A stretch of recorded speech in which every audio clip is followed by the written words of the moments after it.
Welcome to speedearning.com. How to start your real estate broking business. How to become a property broker. We are discussing the whole process step by step here. So first step is join with the existing broker. There may be so many brokers in your area. You can start working with them. आपके area में कई सारे brokers होंगे, आप उनके साथ join करके काम शुरू कर सकते हैं। क्या फ़ायदा होगा इससे सबसे बड़ा फ़ायदा ये होता है कि एज ए प्रोफेशनल शुरू में हमको कॉन्फिडेंस चाहिए होता है। हम लोग कोई बिज़नेस शुरू करते हैं तो पहले 3 महीने या 6 महीने तक ये यकीन ही नहीं आता है कि हम लोग एक कॉन्फिडेंट प्रोफेशनल हो गए हैं। तो अगर आप उसी एटमॉस्फेयर में रहेंगे तो डे टू डे की जो टर्मिनोलॉजी है उसको सीखेंगे। आपको डे टू डे के एक्सपेंसेस के लिए वो एक छोटा मोटा सैलरी भी देंगे तो बहुत मायने रखता है, क्योंकि अगर मैं 10,000 रुपया महीना या 6,000 रुपया पर मंथ खर्च कर रहा हूँ तो 6 महीने में वो 40-50 हज़ार रुपया हो सकता है जो मेरे बिजनेस को डंप कर सकता है। तो उनके खर्च पे आप बिजनेस की सारी बेसिक्स को सीखने जा रहे हैं, वो एक बहुत अच्छा कदम हो सकता है। फिर एक्चुअल साइट्स की विजिट चल रही, आपको उनके कामों से गवर्नमेंट ऑफिसेज में जाना पड़ रहा है तो गवर्नमेंट ऑफिशियल्स के साथ में एक नेटवर्क बन रहा है। तो ये सारा एक्सपीरियंस बहुत बारीकी की चीज़ें हैं, वो सारी बारीकियाँ आप वहाँ पे उनके साथ काम करते हुए सीखेंगे। सो you will learn all the minute details involved in this business when you are working with some existing broker. He may or may not pay you. मतलब ऐसा भी हो सकता है कि वो आपके एरिया का कोई ब्रोकर हो, अगर आप कंफर्टेबल हो तो आप अपने एरिया में कीजिए। अगर आपको ऐसा लगता है कि नहीं मेरे एरिया में मुझे पहले झिझक हो रही है तो नेक्स्ट जो लगा हुआ एरिया है आपका, नेक्स्ट जैसे मुंबई की बात करूँ, नेक्स्ट लोकल स्टेशन है वहाँ चले जाइए, वहाँ पे काम कीजिए तो आपको कुछ नया भी जानने को मिलेगा और वहाँ खुल के आप काम कर सकेंगे। जैसे पुराने ज़माने में लोग परदेश चले जाते थे कमाने के लिए, क्यों? क्योंकि अपने जाने पहचाने एरिया में काम करने में थोड़ा हेजिटेशन होता है। वो इसलिए होता है कि हमारी पुरानी छवि जिन लोगों ने देख रखी है उनके सामने एक नई छवि बनाना हमको मुश्किल लगता है। दूसरी चीज़ होती है list yourself as broker in all property websites. जितनी प्रॉपर्टी वेबसाइट्स हैं आप पहले गूगल करके उनको देखते रहेंगे, top 10 property websites, top 20 property websites. फिर उसके बाद जहाँ जहाँ अपनी लिस्टिंग करनी है सब जगह एज ए ब्रोकर आप अपनी लिस्टिंग शुरू कर दीजिए। 99acres.com, magicbricks.com, housing.com और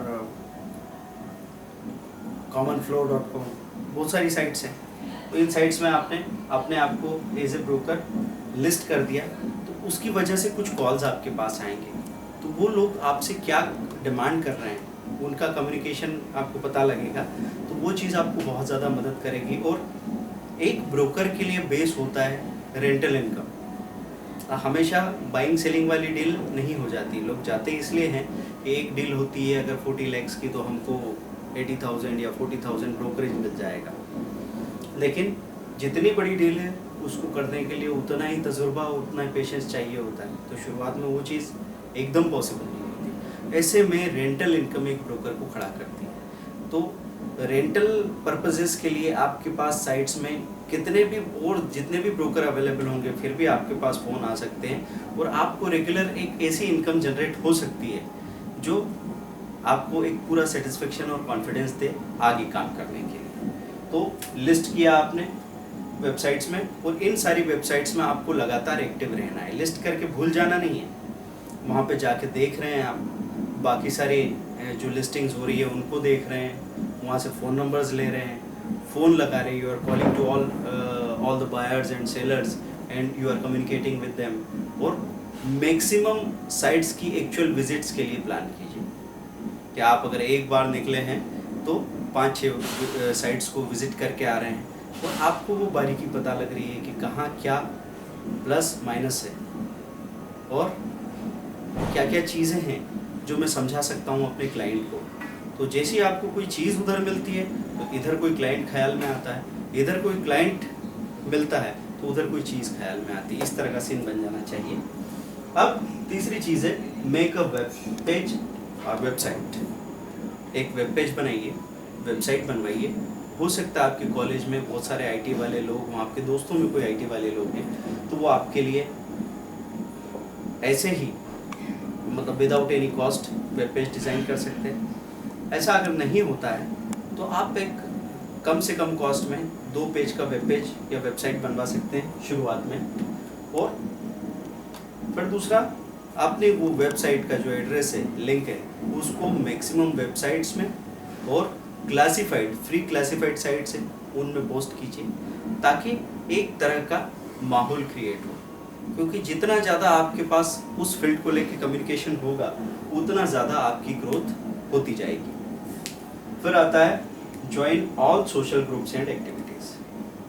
जितने भी सोशल ग्रुप्स हैं और जितनी भी एक्टिविटीज़ हैं, वो चाहे रिलीजियस एक्टिविटीज़ हो, सोशल एक्टिविटीज़ हो, स्कूल कॉलेजेस की एक्टिविटीज़ हो, आपके अपनी सोसाइटी में कोई काम हो, जहाँ भी लोग इकट्ठे होते हो। इवन मैं तो कहूँगा कि 10-20 लोगों की पार्टी होती है शाम को, और अगर कुछ लोग मिल के बैठ के वहाँ पार्टी करते हो, तो वहाँ होने से भी ये बिज़नेस अपनी जड़ें जमाता रहता है। तो सब जगह पे जाइए, लोगों से इंटरेक्ट कीजिए और उनके जो भी कॉन्टेक्ट्स हैं वो रिकॉर्ड करते रहिए, है ना। मतलब माहौल देख के, ऐसा नहीं कि आप जाके सबके पास पेन और डायरी लेके नंबर मांगते जा रहे हैं। माहौल देख के धीरे से आपने किसी का नंबर ले लिया, व्हाट्सएप पे उसको ऐड कर लिया, और उसके बाद क्या चल रहा है, उनसे आप बाकी लोगों का नेटवर्क भी लेते जा रहे हो। एक एक व्यक्ति से आपको 2-3 लोगों के रेफरेंस मिल सकते हैं, अगर आप धीरे से अपनी बात मौके पर करना सीखें। तो इस तरीके से मत कीजिएगा कि आपको झिझक हो। खैर, ये नेटवर्किंग स्किल, मार्केटिंग स्किल्स पे हम लोग अलग से बात करेंगे। तो अभी हम बात कर रहे थे कि सारी सोशल एक्टिविटीज़ में इन्वॉल्व रहिए। मतलब आपको ये बात तय कर लेनी है कि अगर मैं इस बिज़नेस में काम कर रहा हूँ तो मुझे 3-4 घंटे ऑनलाइन, मतलब एक स्मार्टफोन आपके पास है, साइट्स पे आप देखते रहते हैं सारी प्रॉपर्टी की वेबसाइट्स को, और घर से निकले हैं अगर आप 9 बजे, तो रात को 9 बजे तक आप लगातार फील्ड में, तो फील्ड में रहने से आप धीरे धीरे धीरे धीरे लोगों को ही आपकी ब्रांडिंग का पता लगता है। आपकी ब्रांडिंग होती है एक तरीके से, लोगों को पता लगता है कि ये इस चीज़ में डील करते हैं। एक बार सुनते हैं तो बोले चलो ठीक है करते होंगे, दूसरी बार सुनते हैं तो अपनी कोई बात आपसे पूछते हैं, चौथी बार में उनको लगने लगता है नहीं ये एक प्रोफेशनल है। अगर 6 महीने या 12 महीने तक आप एक बिज़नेस को लेके चलते रहें तो दुनिया मानने लगती है कि आप इस फील्ड के प्रोफेशनल हैं। 3 साल में वो आपको एक्सपर्ट मानने लग जाते हैं, लेकिन पहले 6 महीने में कोई नहीं मानता, इस बात का ध्यान रखना है। फिर print business card, poster on walls. अपने बिजनेस कार्ड प्रिंट कीजिए, उस पर अपना डिटेल, वेबसाइट्स, फ़ोन नंबर सब कुछ लिखें।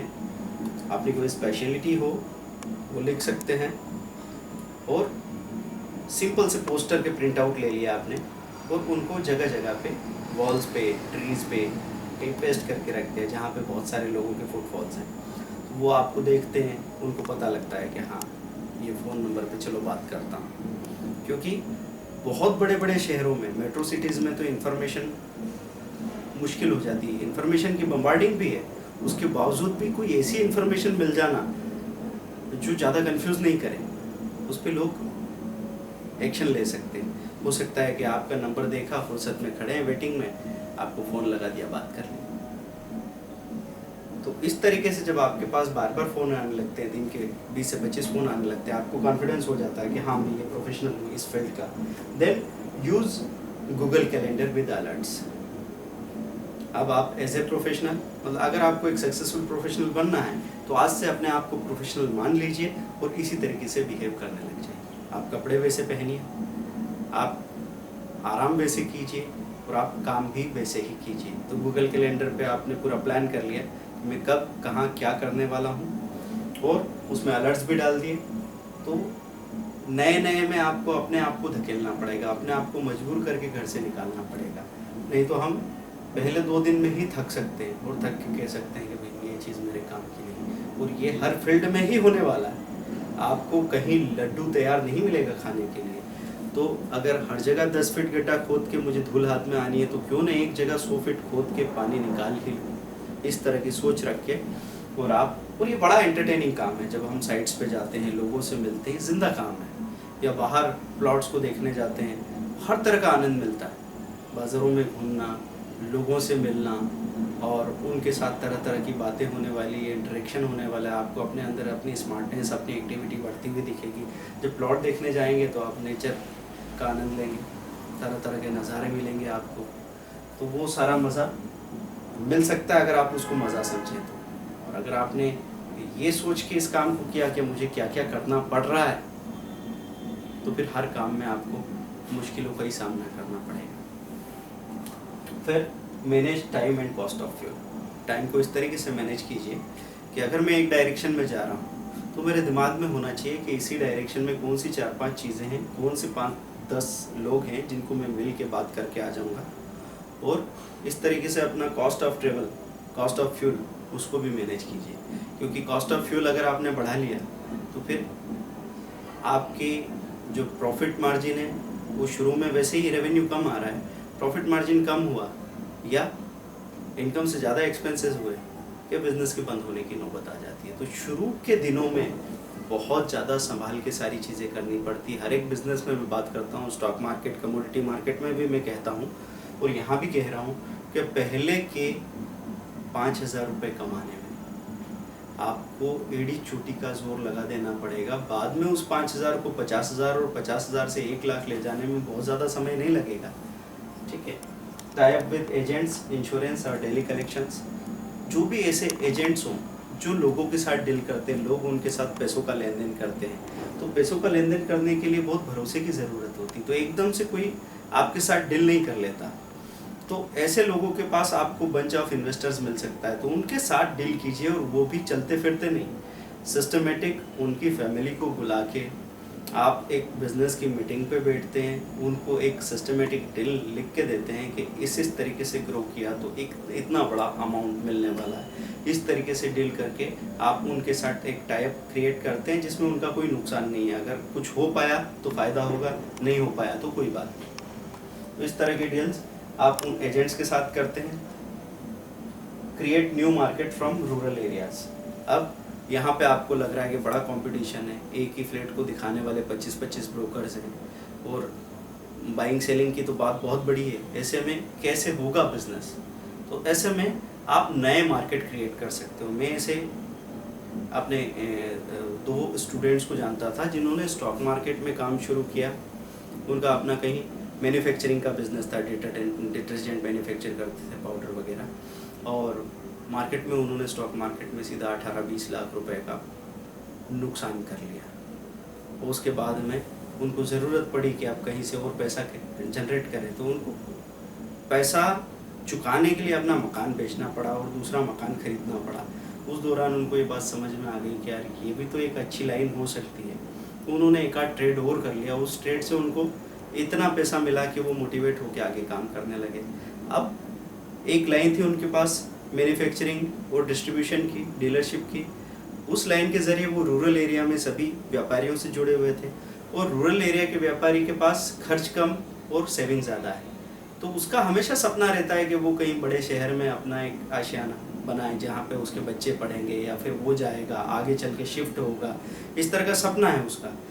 उस इमोशन को उन्होंने बहुत अच्छे तरीके से बनाया और धीरे धीरे धीरे उनके पास कम से कम ऐसे 100 लोग हो गए जिनके फ्लैट्स उन्होंने खरीदे थे। उन फ्लैट्स का पूरा रेंट का सिस्टम वो मैनेज कर रहे थे और उनके पास एक रेगुलर इनकम भी आ रही थी और ब्रोकरेज भी जम के आ रहा था। अब इतने लोगों का नेटवर्क बन जाने के बाद में उनको बिल्डर्स भी बहुत कम रेट पे अपना फ्लोर बेचने लगे, देने लगे।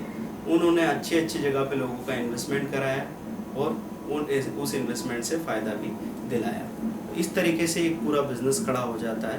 तो मैं कह रहा हूँ कि रूरल एरिया में जो भी एजेंट्स या जो भी लोग हैं लगातार ट्रेवल करते हैं, आप नहीं जा सकते रूरल एरियाज़ में, लेकिन उन सब का डाटा कलेक्ट करके उनसे कांटेक्ट बना सकते हैं, उनको ऑफर दे सकते हैं। उसके बाद में आता है मीट डेली 50 न्यू फेलोज।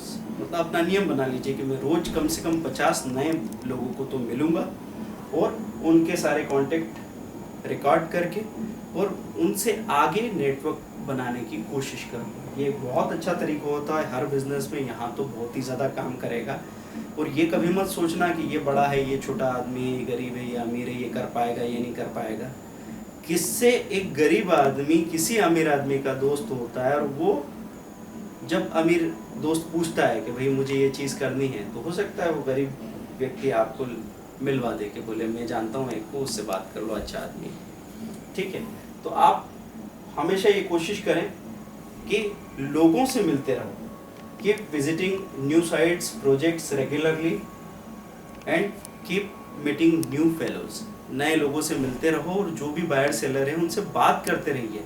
अभी जिसने मकान खरीद लिया या जिसने बेच दिया, अब आपको लगेगा उससे बात करके क्या मिलेगा, लेकिन जब आप उससे बात करेंगे तो आपको ये पता लगेगा कि इस पूरी डील में उनको कहाँ कहाँ परेशानी हुई, कौन सी चीज़ों से उनको शिकायत रही। तो किसी भी बिजनेस में घुसने का सबसे अच्छा तरीका है कि जहाँ वो निश है, जहाँ वो गुंजाइश है, सर्विस प्रोवाइडर और सर्विस लेने वाले के बीच में गैप होती है, वो उस गैप को कोई भरने वाला मिल जाए। कि वो व्यक्ति काम करना चाहता था, रिसर्च कर रहा था, सही रेट में चीज़ें खरीदना चाहता था, लेकिन उसको कोई समझाने वाला नहीं मिला, वो काम करने वाला नहीं मिला जो ब्रोकर का काम नहीं है, लेकिन वो खुद भी नहीं कर पा रहा है। तो ऐसे में अगर वो 20% एक्स्ट्रा काम आप उनके लिए कर सकते हो तो फिर काम हो सकता है। जैसे मैंने एक ग्रोसरी स्टोर देखा था, उसको अपनी जगह बनानी थी, तो उसने 2-3 भाइयों को नौकरी पे रखा, उनसे वो अनाज दालें सब बिनवाते थे और 2 रुपया ज़्यादा लेके वो माल बेचते थे। धीरे धीरे वो इतने पॉपुलर हो गए कि एक मोनोपोली हो गई उनकी। तो ये काम कैसे हुआ? अपने काम से 20% आगे जाके ऐसा कुछ दिया जो और कोई नहीं देता है। तो ऐसे करके आपका अपना मार्केट क्रिएट होता है।